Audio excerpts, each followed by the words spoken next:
শ্রী শ্রী রাম ঠাকুরের বেদবাণী থেকে একটি অমৃত বচন শোনাতে চাই। ঠাকুর বলছেন, সত্যকে জানিবার একমাত্র উপায় নামকে আশ্রয় করা। এই বাণীর অন্তর্নিহিত অর্থ জানার আগে অনুরোধ, ভিডিওটি ভালো লাগলে লাইক, ফলো ও শেয়ার করে আমার পাশে থাকবেন।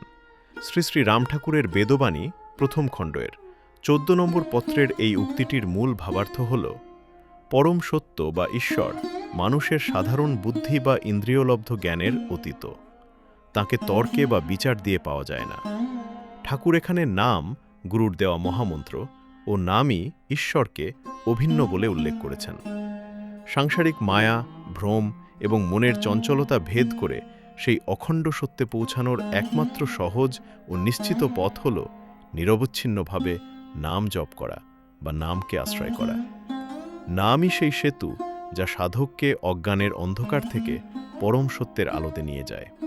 অর্থাৎ নামকে দৃঢ়ভাবে আঁকড়ে ধরলে সত্য বা স্বরূপের প্রকাশ আপনা আপনিই ঘটে।